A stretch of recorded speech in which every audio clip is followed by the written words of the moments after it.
ഈ ഫോട്ടോയിൽ കാണുന്ന മാന്യ വ്യക്തിയെ നിങ്ങൾ ആരെങ്കിലും നാളെ രാവിലേക്കുള്ളിൽ എവിടെയെങ്കിലും വെച്ച് കാണുകയാണെങ്കിൽ പറ്റുമെങ്കിൽ അടുത്തുള്ള ഹോട്ടലിൽ നിന്ന് ഒരു 2 പൊറോട്ടയും ഒരു ബീഫ് ഫ്രൈയോ അല്ലെങ്കിൽ ബീഫ് കറിയോ എന്തെങ്കിലുമൊക്കെ ഒന്ന് മേടിച്ച് കൊടുക്കുക. പാവം, കുറച്ച് ദിവസം മുമ്പ് നമ്മുടെ എറണാകുളത്തു നിന്ന് ഒളിച്ചോടി പോയതാണ് ഈ മാമൻ. കുറച്ച് ദിവസങ്ങളായിട്ട് ചിലപ്പോൾ കഞ്ഞിയും ചമ്മന്തിയും മാത്രമായിരിക്കും കഴിക്കുന്നത്. അപ്പൊ പറ്റുമെങ്കിൽ നമ്മളെയൊക്കെ ഒരുപാട് സിനിമയിലൊക്കെ വന്ന് ചിരിപ്പിച്ചതൊക്കെയല്ലേ, അപ്പൊ പറ്റുമെങ്കിൽ 2 പൊറോട്ടയും ഇച്ചിരി ബീഫൊക്കെ മേടിച്ചു കൊടുക്കുക. അപ്പൊ ഈ മാമന്റെ കുറച്ച് വാർത്തകൾ എനിക്ക് നിങ്ങളോട് പറയാനുണ്ട്. അതിലേക്ക് വരുന്നതിന് മുമ്പ് വേറെ ഒരു സുന്ദരി ചേച്ചിയുടെ കുറച്ച് കഥകൾ എനിക്ക് പറയാനുണ്ട്. കുറച്ച് കഥകളൊന്നും ഇല്ല, ജസ്റ്റ് ഒരു വോയിസ് ക്ലിപ്പ് ഒന്ന് കേൾപ്പിച്ചു തരാം ഞാൻ നിങ്ങൾക്ക്. അതായത് ഈ മിനു മുനീർ, ഈ ഒരു ആന്റിയെ പറ്റി ഞാൻ 2-3 വീഡിയോ ചെയ്തിട്ടുണ്ടായിരുന്നു. അപ്പൊ ഈ ലാസ്റ്റ് ഇട്ട വീഡിയോയുടെ അടിയിലൊക്കെ കുറെ ചേട്ടന്മാരും ചേച്ചിമാരും ഒക്കെ വന്നിട്ട്, എടാ നീ എന്തുവാണ് ഈ പറയുന്നത്, അവര് പറയുന്നതിനകത്ത് സത്യം ഉണ്ടാവത്തില്ലേടാ, നീ എന്താണ് ആ സ്ത്രീയെ ഇങ്ങനെ തള്ളി പറയുന്നത് എന്നൊക്കെ കുറെ പേര് ചോദിച്ചടേ. അപ്പൊ ആ ചോദിച്ചവർക്ക് വേണ്ടിയിട്ടാണ് ഞാൻ ചേച്ചിയുടെ ഒരു എക്സ്ക്ലൂസീവ് ഓഡിയോ ഒന്ന് കേൾപ്പിച്ചു തരാം നിങ്ങൾക്ക്. ചേച്ചിയുടെ അല്ല, ചേച്ചിയെ പറ്റി പണ്ട് ചേച്ചിയുടെ വീടിന്റെ അടുത്ത്, ഫ്ലാറ്റിന്റെ അടുത്ത് താമസിച്ചുകൊണ്ടിരുന്ന ഒരു വ്യക്തി പറയുന്ന കുറച്ച് കാര്യങ്ങളാണ്. ഇത് നിങ്ങളൊന്ന് കേൾക്കണം. ഇത് കേട്ട് കഴിഞ്ഞിട്ട് എന്നെ കുറ്റം പറയാൻ വരിക. ഓക്കെ. ഈ മിന്നു കുര്യൻ, ഞങ്ങൾ അറിയുമ്പോ മിന്നു കുര്യനാണ്. ഞങ്ങളുടെ നെയ്ബറായിരുന്നു ഈ പെൺപിള്ള, ഈ സ്ത്രീ. ഇത് ഞങ്ങളുടെ നെയ്ബറായിരുന്നു. ഞങ്ങൾ ആർമിയുടെ ഫ്ലാറ്റ്, ഹൈക്കോടതി മെറൈൻ ഡ്രൈവിലെ ആർമിയുടെ ഫ്ലാറ്റിലാണ് താമസിച്ചുകൊണ്ടിരുന്നത്. ഇവർക്ക് ആ സമയത്ത് ഒരു കേസ് ഉണ്ടായി. ബ്രോ കേട്ടിട്ടുണ്ടോന്ന് അറിയില്ല. സന്തോഷ് മാധവൻ കേസ് ഒന്ന് അടിച്ചു നോക്കിയ, പണ്ടത്തെ ഒരു സന്തോഷ് മാധവൻ കേസ് ഉണ്ട്. അത് ഭയങ്കര വിവാദമായതാണ്. ഞങ്ങളുടെ ഫ്ലാറ്റിലൊക്കെ പോലീസുകാർ വന്നാണ് ഇവരന്വേഷിച്ചു. അന്നത്തെ ആ കേസില് ഈ സ്ത്രീ ഞങ്ങളുടെ പോലീസുകാർ സന്തോഷ് മാധവന്റെ കേസിൽ പോലീസുകാർ അന്വേഷിച്ചു വന്ന സ്ത്രീയാണ് ആ സമയത്ത് ഇവര്. പക്ഷെ ഇവര് ഉടായ്പ സ്ത്രീയായിരുന്നു നിന്നോട്ടെ. ഇവരാ പിമ്പാണെന്ന് പറയാം, പെണ്ണുങ്ങളെ സന്തോഷ് മാധവന് എത്തിച്ചു കൊടുക്കുന്ന ഒരു സ്ത്രീ പിമ്പാണെന്ന് പറഞ്ഞ അന്നത്തെ കേസിൽ പിടിച്ചിട്ടാണ് പോലീസുകാർ ഞങ്ങളുടെ ഫ്ലാറ്റിൽ വന്നത്.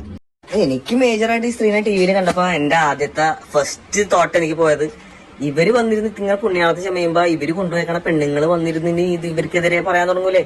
ഇവര് കൂടുതലും പെണ്ണുങ്ങളെ ഹാപ്പി ആയിട്ട് വിടും. ഇപ്പൊ വേണ്ടെന്ന് പറഞ്ഞാൽ അതായിരിക്കണം എനിക്ക് തോന്നണട്ടോ. കാരണം അല്ലെങ്കിൽ ഇവർക്കെതിരെ കുറെ ഹേറ്റേഴ്സ്, അല്ലെങ്കിൽ ഇതുപോലെ ഈ ഫീൽഡിൽ ഇവരുടെ ഇതുപോലെ ചൂഷണപ്പെട്ട പെണ്ണുങ്ങൾ കുറെ വരേണ്ടതല്ലേ. ഒരെണ്ണല്ലേ ഇപ്പൊ വന്നിട്ടുള്ളൂ, ഇനിയും വരേണ്ടതാണെന്നാണ് എന്റെ ഇത്. ഈ സന്തോഷ് മാധവനെ പറ്റിയൊന്നും നിങ്ങൾ കുറെ പേരെ കേട്ടിട്ടുണ്ടായിരിക്കും ആ ഒരു വാർത്ത എന്താണെന്നൊക്കെ. ഞാനിവിടെ വീണ്ടും അത് കുത്തിപ്പൊക്കുന്നില്ല, കാരണം അയാൾ മരിച്ച് നമ്മുടെ തലയ്ക്ക് മണ്ടയ്ക്ക് നിൽക്കുക. വീണ്ടും അയാളുടെ കേസ് കുത്തിപ്പൊക്കേണ്ട കാര്യമാണെന്ന് എനിക്ക് തോന്നുന്നില്ല. പക്ഷെ ഈ ചേച്ചിയുടെ പേര് അന്നേ ഉള്ളതാ. ഈ ചേച്ചിക്ക് ഇങ്ങനെയുള്ള കുറച്ച് പരിപാടികൾ ഉണ്ടായിരുന്നു എന്നൊക്കെ പറഞ്ഞ് ചേച്ചിയുടെ ഫ്ലാറ്റിൽ കയറി മാമന്മാര് തൂക്കിയതാ ഈ ആന്റിയെ. ഇതൊക്കെ ഒന്ന് ചികഞ്ഞെടുത്തു കഴിഞ്ഞു കഴിഞ്ഞാൽ കൊള്ളായിരുന്നു. ചേച്ചിക്ക് ഇങ്ങനെ ഒരു പാസ്റ്റ് ഉണ്ട്, നല്ല ഒന്നാന്തരം ഒരു പാസ്റ്റ് ഉണ്ട്. ഈ ചേച്ചിയാണ് വന്നിരുന്നിട്ട് ഓരോ നടന്മാരുടെ പേര് ഓരോ ദിവസവും ഇങ്ങനെ അഴിച്ചു വിട്ടോണ്ടിരിക്കുന്നത്, അതും ഒരു തെളിവും വാങ്ങാണ്ടിയില്ലാഞ്ഞിട്ട്. അപ്പൊ എങ്ങനെ ഈ ചേച്ചിയെ വിശ്വസിക്കും? നിങ്ങൾ പറ, എങ്ങനെ ഈ ചേച്ചിക്കെതിരെ ഞാനൊക്കെ വന്നിരുന്ന് സംസാരിക്കും? ഞാൻ പക്ഷെ ഒരു വീഡിയോയിൽ പോലും എനിക്ക് തോന്നുന്നു ഒരു മോശമായിട്ട് അവരൊരു വാക്ക് കൊണ്ടൊന്നും മറ്റേ വൃത്തികെട്ട രീതിയിലൊന്നും ഞാൻ അവരെ ഉപമിക്കാറില്ല. ഒരു പരിധിയിൽ കൂടുതൽ തെറിയോ ഒന്നും പറയാറില്ല. എന്റെ മറ്റേ തംബ്നെയിലിൽ മാത്രം എന്തെങ്കിലും എഴുതിയാലേ ഉള്ളൂ. അതുകൊണ്ടാണല്ലോ ചാടിക്കേറി വന്നിരുന്ന് കാണുന്നത് കുറെ പേര്.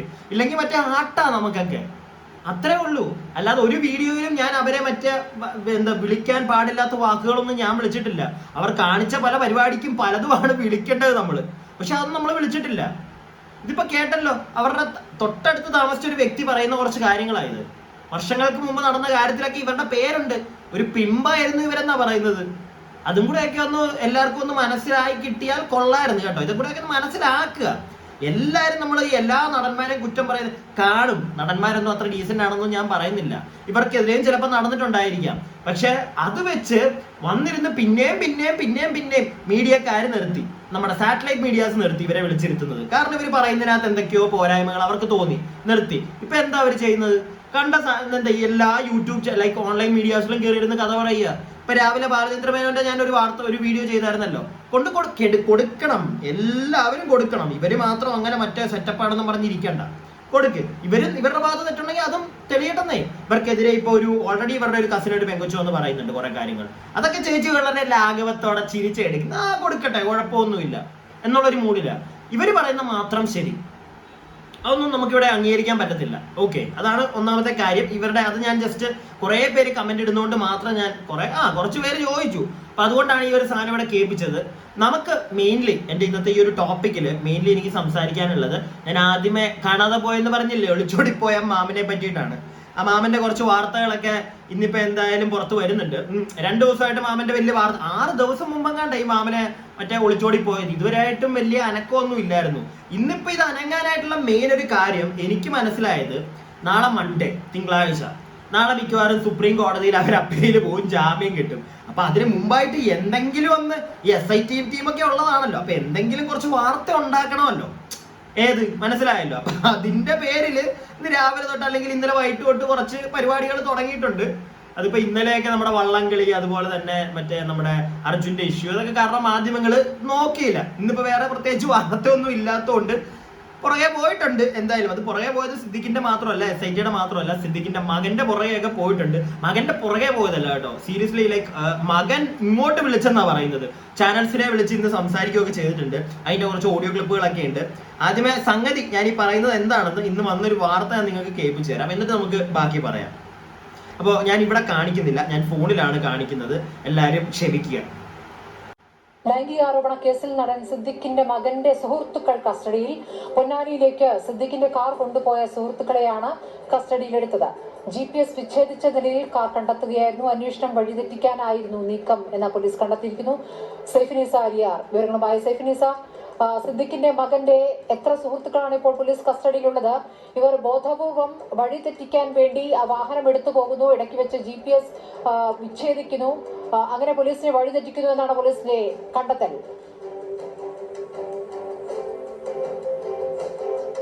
സ്മൃതി, എത്ര പേരാണ് കസ്റ്റഡിയിൽ എടുത്തിരിക്കുന്നത് എന്നുള്ളത് കൃത്യമായ വിവരം നമുക്ക് ലഭ്യമായിട്ടില്ല. ഇപ്പോഴും അന്വേഷണ സംഘം ഇവരെ കസ്റ്റഡിയിൽ എടുത്തു എന്ന് സ്ഥിരീകരിക്കുന്നില്ല. ഇവരുടെ കുടുംബമാണ് ഇവരെ കസ്റ്റഡിയിലാണ് എന്ന ആരോപണം ഉന്നയിക്കുന്നത്. കുടുംബം ഇക്കാര്യത്തിൽ ഒരു പരാതി നൽകിയിട്ടുണ്ട് എന്നാണ് അറിയുന്നത്. എന്നാൽ ഇക്കാര്യവും സിറ്റി പോലീസ് കമ്മീഷണർ സ്ഥിരീകരിക്കുന്നില്ല. നിലവിൽ നമുക്ക് ലഭിക്കുന്ന വിവരം വെച്ച് ഈ സുഹൃത്തുക്കളാണ് ഈ സിദ്ദീഖിന്റെ കാർ പൊന്നാനിയിലേക്ക് കൊണ്ടുപോയത് എന്നാണ് അറിയാൻ സാധിക്കുന്നത്. ഈ വിവരം ഇവരോട് ചോദിച്ചറിഞ്ഞിട്ടുണ്ട് എന്ന് അന്വേഷണ സംഘം നമ്മളോട് സ്ഥിരീകരിക്കുന്നുണ്ട്. അതായത് ഇവർ സിദ്ദീഖിന്റെ കാർ എറണാകുളം ജില്ല വിട്ട് മറ്റൊരു ജില്ല വഴി കൊണ്ടുപോയി പൊന്നാനി വരെ എത്തിക്കുകയും അവിടുന്ന് GPS വിച്ഛേദിച്ച ശേഷം തിരിച്ച് കൊച്ചിയിൽ എത്തുകയും ചെയ്തു എന്നാണ് അന്വേഷണ സംഘം കണ്ടെത്തിയത്. ഇത് സിദ്ദീഖിന്റെ സഹായികളാണെന്ന് നേരത്തെ തന്നെ ഒരു അനുമാനത്തിലേക്ക് അന്വേഷണ സംഘം എത്തുകയും നമ്മൾ അത് വാർത്ത റിപ്പോർട്ട് ചെയ്യുകയും ചെയ്തിരുന്നു. ഇപ്പോൾ ആ വാഹനം കൊണ്ടുപോയത് ഈ സിദ്ദീഖിന്റെ മകന്റെ സുഹൃത്തുക്കളാണ് എന്ന് അന്വേഷണ സംഘം കണ്ടെത്തുകയും ചെയ്തിരുന്നു. ഇവരിൽ നിന്നാണ് അന്വേഷണ സംഘം ഇക്കാര്യങ്ങൾ ചോദിച്ചതെന്നാണ് അറിയുന്നത്. പക്ഷേ ഒരു കസ്റ്റഡിയിലേക്ക് പോയിട്ടില്ല എന്നാണ് അന്വേഷണ സംഘം പറയുന്നത്. എങ്കിൽ പോലും ആ സംഭവത്തിന് ശേഷം മക്കളെ കണ്ടിട്ടില്ല എന്ന് പറഞ്ഞുകൊണ്ടാണ് ഇപ്പോൾ കുടുംബം സിറ്റി പോലീസ് കമ്മീഷണർക്ക് പരാതി നൽകിയിരിക്കുന്നത്. അങ്ങനെയെങ്കിൽ അത് കസ്റ്റഡി എന്ന് വേണം മനസ്സിലാക്കാൻ. ഇക്കാര്യം അന്വേഷണം സംഘം സ്ഥിരീകരിക്കുന്നില്ല. നിലവിൽ ഇത് കസ്റ്റഡിയിൽ എന്ന് തന്നെയാണ് നമുക്ക് മനസ്സിലാക്കാൻ സാധിക്കുന്നത്. കാരണം ഇത് എനിക്ക് മനസ്സിലായ ഒരു കാര്യം എന്താണെന്നറിയോ, പോലീസുകാരുടെ അവസ്ഥയെ, SIT ടീമിന്റെ ഒരു അവസ്ഥയെ. കേസ് അന്വേഷിച്ചാൽ കുഴപ്പം, കേസ് അന്വേഷിച്ചില്ലെങ്കിൽ കുഴപ്പം. എന്താല്ലേ അവര് പ്രോപ്പറായിട്ട് അന്വേഷിച്ചപ്പം അവർക്ക് മനസ്സിലായത് സിദ്ദിഖിന്റെ കാർ ഇവിടുന്ന് പൊന്നാനി പോയിട്ടുണ്ട്. തിരക്കിയപ്പോഴത്തേക്ക് അല്ലെങ്കിൽ ആ CCTV വിഷ്വൽസ് ഒക്കെ കണ്ടപ്പോഴത്തേക്ക് അത് പുള്ളിയുടെ മകന്റെ കൂട്ടുകാരാണ്. അവിടെ കൊണ്ടിട്ടു. തിരിച്ചിപ്പോ ആ വണ്ടി പുള്ളിയുടെ ആലുവയിലെ വീട്ടിലും കിടപ്പുണ്ട്. അപ്പം പൊന്നാനി ചെന്ന് കഴിഞ്ഞപ്പോഴത്തേക്ക് GPS ഓഫ് ചെയ്തിട്ടാണ് ഇവർ തിരിച്ചവിടെ കൊണ്ടിട്ടത്. ഈ ഒരു സാധനം ഇപ്പൊ പൊന്നാനി വല്ലതും ഉണ്ടോ ഇനി സിദ്ദിഖണ്ണൻ? അറിയത്തില്ല. സിദ്ദിഖണ്ണനെ ആക്കാൻ വല്ലതും പോയതാണോ? ഡ്രോപ്പ് ചെയ്യാൻ വേണ്ടി വല്ലോ? അറിയത്തില്ല. ഇതൊന്ന് ജസ്റ്റ് ഇതിന്റെ ഒരു അന്വേഷണം തുടങ്ങിയപ്പോ തന്നെ സീനായി, പൊട്ടി. ഇന്ന് രാവിലെയാണ് ഇവന്മാരെ പോലീസ് പിടിക്കുന്നത്. ഉച്ച കഴിഞ്ഞപ്പോഴത്തേക്ക് വലിയ പ്രശ്നം. സിദ്ദിഖിന്റെ മകൻ ഡൽഹിയിലാണ്. അവൻ അവിടുന്ന് ചാനലുകളെയൊക്കെ വിളിക്കുന്നു, സംസാരിക്കുന്നു. ഇത്രയും ദിവസം മിണ്ടിയില്ല മോൻ. ഇപ്പൊ അവൻ മിണ്ടാൻ തുടങ്ങി. എന്നാൽ അവൻ പറയുന്നത് വാപ്പ എവിടെയാന്ന് എനിക്ക് അറിയില്ല, ആർക്കും അറിയില്ല, കുടുംബക്കാരുടെ അടുക്കലൊന്നും ഇല്ല. വാപ്പ അങ്ങ് പോയി, വാപ്പ മറ്റേ കുഴിച്ച് അടിയിലോട്ടങ്ങ് പോയി വാപ്പ. എടാ, കാണുന്നവരെന്താ പൊട്ടന്മാരോ? സ്വന്തം ഭാര്യയ്ക്കും മോനും ഒന്നും അറിയത്തില്ലേ നിന്റെ വാപ്പ ഇത്രയും ദിവസമായിട്ട് എവിടെയാണെന്ന്? അറ്റ്ലീസ്റ്റ് നിങ്ങളുടെ ബന്ധുക്കൾക്ക് അറിയത്തില്ലേ? പുള്ളി എന്താ നിങ്ങളുടെ ആരുടെയും സഹായം ഇല്ലാതെ പുള്ളി മറ്റേ ഞാൻ നേരത്തെ പറഞ്ഞ കുഴിച്ചടിയിലോട്ട് പോയോ? ഒരു ടീം, ഒരു SIT ടീം അവർ അന്വേഷണം തുടങ്ങിയ ഉടനെ പ്രശ്നമാക്കി. ഞാൻ പറഞ്ഞില്ലേ, ഒന്നാമത് ഇന്നാണ് അവരെന്തെങ്കിലുമൊക്കെ ഇത്രയും ദിവസം ആ പാവങ്ങള് ഒന്നും ചെയ്യാൻ പറ്റിയില്ലടേ. ഇന്നാണ് കുറച്ചൊന്ന് പുറത്തേക്കൊക്കെ ഒന്ന് വരുന്നത്, എന്തെങ്കിലുമൊക്കെ ഒന്ന് ചെയ്യാൻ വരുന്നത്. അപ്പത്തേക്ക് നിർത്തിച്ചു. ഇനി തുടരുത്. പിടിച്ചോമാരെയൊക്കെ ഇപ്പൊ വിട്ടേക്കണം. ഈ ഒരു സ്കീമാ.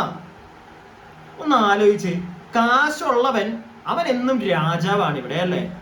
സാധാരണക്കാരനാണ് ഇപ്പൊ ഈ പെട്ടെങ്കിലുണ്ടല്ലോ തീർന്നവൻ. ഒരു 3-4 ദിവസം അവന്റെ ആ ഒരു ഫോണിന്റെ ലൊക്കേഷനൊക്കെ വെച്ച് കണ്ടുപിടിച്ച് ഇത് എറണാകുളത്ത് വെച്ച് ഓഫായെന്ന് പറയുന്നത്. എന്നാൽ ഓഫായ സ്ഥലം ഞാൻ ഒരു കാര്യം പറയട്ടെ, ഈ പുള്ളി കാണാതായി അതിന് ശേഷം കുറച്ച് കഴിഞ്ഞപ്പോഴത്തേക്ക് ഫോൺ ഓണായെന്ന് പറയുന്നുണ്ട്. ഈ ഫോൺ ഓണായ ടവർ ലൊക്കേഷൻ എവിടെയാന്ന് നോക്കുക. ആ ടവർ ലൊക്കേഷന്റെ അടുത്ത് സിദ്ദിഖിന്റെ ഫ്രണ്ട്സോ അല്ലെങ്കിൽ സിദ്ദിഖിന്റെ ബന്ധുക്കളോ ആരെങ്കിലും ഒക്കെ ഉണ്ടോ നോക്കുക. ഇല്ലെങ്കിൽ അവിടെയുള്ള ഹോട്ടൽസ് ചെക്ക് ചെയ്യുക. അതും പോരെങ്കിൽ അവിടെ ഒഴിഞ്ഞു കിടക്കുന്ന ഫ്ലാറ്റുകൾ ചെക്ക് ചെയ്യുക. ഒരു 2-3 ദിവസം കൊണ്ട് ഈ പരിപാടിയൊക്കെ ചെയ്തിരുന്നെങ്കിൽ ചിലപ്പോൾ അണ്ണൻ മാമന്മാരുടെ അടുത്ത് ഇരിക്കത്തില്ലായിരുന്നോ?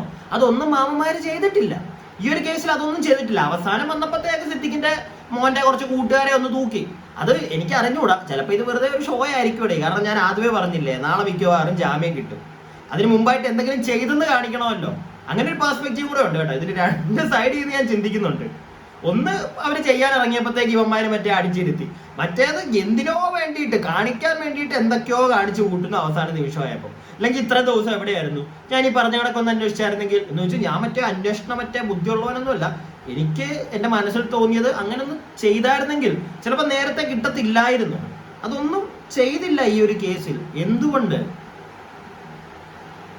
എന്തായാലും സിദ്ദിഖിന്റെ മകൻ ചാനലിൽ വിളിച്ച് സംസാരിക്കുന്ന കുറച്ചൊരു വോയിസും കൂടെ ഞാൻ നിങ്ങൾക്ക് ഒന്ന് കേൾപ്പിച്ചു തരാം. അതും കൂടെ ഒന്ന് കേട്ടോ. വാർത്തയായിട്ടൊന്നുമില്ല, ജസ്റ്റ് ആ വോയിസ് ഒന്ന് കേട്ടാൽ മതി അവൻ പറയുന്നത്. നമസ്കാരം. താങ്കളുടെ പിതാവിനെ ഇപ്പോൾ പോലീസ് അന്വേഷിച്ചുകൊണ്ടിരിക്കുകയാണ്. 6ാം ദിവസമായിരിക്കുന്നു പോലീസിന്റെ അന്വേഷണം.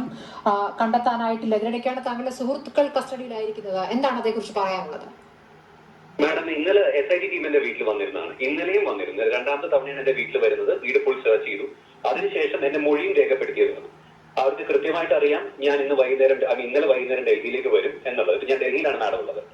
ഇന്ന് രാവിലെ 5:30 എന്റെ ഫ്രണ്ട് നദീറിനെയും പോളിനെയും അവർ താമസിക്കുന്ന ഇടങ്ങളിൽ നിന്ന് SIT ടീം കൊണ്ടുപോയത്. ഈ വിവരം ഞാൻ അറിയുന്നത് ഏകദേശം രാവിലെ 11:30 ഇതറിഞ്ഞതിന് ശേഷം ഞാൻ അവരുടെ വീട്ടിൽ അറിയിച്ച് അവരോട് കംപ്ലൈന്റ് ചെയ്യാൻ പറഞ്ഞു. ഒഫീഷ്യലായിട്ട് കമ്മീഷണർ ഓഫീസിൽ പോയി കംപ്ലൈന്റ് ചെയ്യുകയും ചെയ്തു. കംപ്ലൈന്റ് ചെയ്തപ്പോൾ അവിടെ അങ്ങനെ ഒരു അറസ്റ്റ് നടന്നതായിട്ട് അവർക്കൊരു ഇൻഫർമേഷനും ഇല്ല. മാഡം, എനിക്ക് 2 മണിക്ക് 2:03 എക്സാക്ട്ലി എനിക്കിതിൽ പറയുന്ന എന്റെ ഫ്രണ്ട് നദീറിന്റെ ഫോണിൽ ഒരു കോൾ വരികയുണ്ടായി.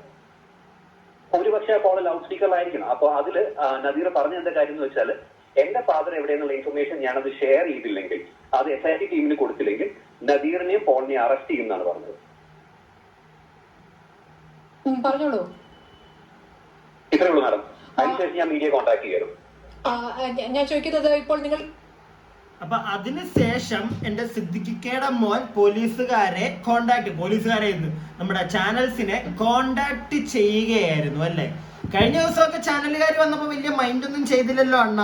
ഇന്നിപ്പോ ആവശ്യം വന്നല്ലേ? എന്തായാലും നിങ്ങൾക്ക് കാര്യങ്ങൾ മനസ്സിലായല്ലോ. ഞാൻ ഒന്നുകൂടെ ജസ്റ്റ് ഒന്ന് വിശദീകരിക്കാം എന്റെ ഒരു പെർസ്പെക്റ്റീവ് വ്യൂവിൽ നിന്ന്.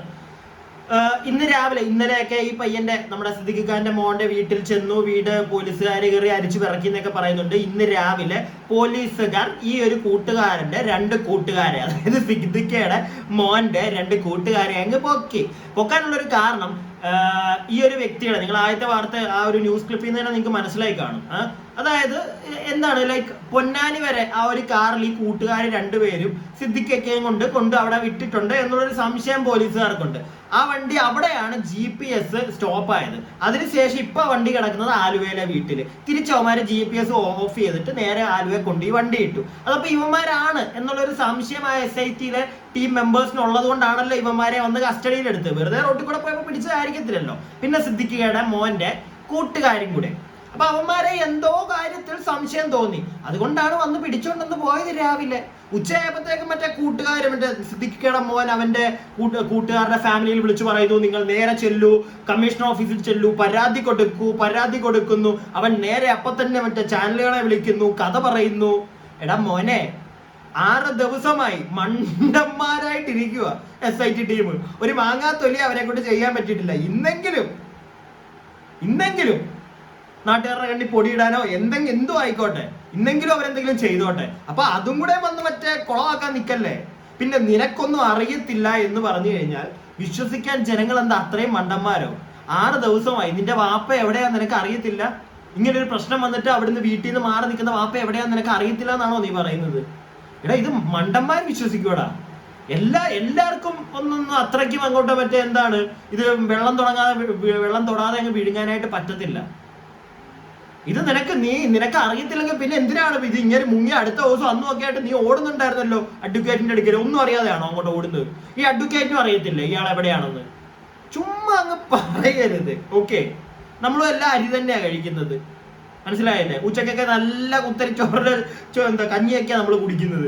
കുത്തരിച്ചോറിന്റെ കഞ്ഞിയാണ് കുടിക്കുന്നത്. ആ കഞ്ഞി കുടിക്കുന്നവർ കഞ്ഞി കുടിക്കും, ചോറുന്നവർ ചോറ് നല്ല ബീഫ് ഫ്രൈ കൂട്ടി അടിക്കുന്നുണ്ടോ മോനെ, നമുക്കൊക്കെ അറിയാം കേട്ടോ. ചുമ്മാ നിന്നങ്ങ് മണ്ടന്മാരോ എന്തെങ്കിലും. ഞാൻ പറയുന്ന ടീം എന്തെങ്കിലും ഒന്ന് ചെയ്തോട്ടെ. പോലീസുകാരെ ഒന്നാമത് ജനങ്ങളെടുത്ത് കൊടുക്കുന്നുണ്ട് ഇത്രയും ദിവസമായി. അവസാന ദിവസമെങ്കിലും അവരെന്തെങ്കിലും ചെയ്യുമ്പോഴത്തേക്ക് അതിനെ വന്ന് നാളെ എന്തായാലും നിന്റെ വാപ്പായിക്ക് മറ്റേ സുപ്രീം കോടതിയിൽ നിന്ന് നീ മറ്റേ ഇതും മേടിച്ചോണ്ടേ വരത്തുള്ളൂ. അത് കഴിയുമ്പോഴത്തേക്ക് നിനക്ക് ചിലപ്പോൾ അറിയാൻ പറ്റുമായിരിക്കും അല്ലേ വാപ്പ എവിടെയാണെന്ന്. ആ ഒരു ലൈനല്ലേ. കഷ്ടമുണ്ട്, കഷ്ടം. ഇത്രയും കാശുള്ളവന്റെ കയ്യിലാണ് ഇവിടുത്തെ ഈ ഒരു നാട് എന്ന് നീയും നിന്റെ വാപ്പയും പ്രൂവ് ചെയ്തുകൊണ്ടിരിക്കുകയാണ് ഇവിടെ, മനസ്സിലായില്ലേ? കാശുള്ളവന്റെ കയ്യിലാണ്, അവനെ ഇവിടെ ഒന്നും ചെയ്യാൻ പറ്റില്ല എന്ന് പണ്ടോട്ടേ പറയുന്നതാണ്. ഇവിടെ വീണ്ടും തെളിയുകയാണ്. അതല്ലെങ്കിൽ ലുക്ക് ഔട്ട് നോട്ടീസ് ഇറക്കി അയാളുടെ പേരിൽ. അയാൾ കോടതിയിൽ നിന്ന് അയാളെ അറസ്റ്റ് ചെയ്യാൻ പറഞ്ഞു. എന്നിട്ടും അയാൾ സുപ്രീം കോടതിയിൽ നിന്ന് ജാമ്യം കിട്ടിയിട്ടേ അയാൾ പുറത്തിറങ്ങത്തുള്ളൂ. ആ ഒരു സ്കീമാ. ഒന്ന് ആലോചിച്ചോണേ നമ്മുടെയൊക്കെ അവസ്ഥ. നമ്മളൊക്കെ ആണെങ്കിലോ ഇത് ഇത്രയൊന്നും വേണ്ട, ഒരു ചെറിയ എന്തെങ്കിലും കേസായാൽ മതി, അടുത്ത ദിവസം മറ്റേ തൂക്കം നമ്മളെ.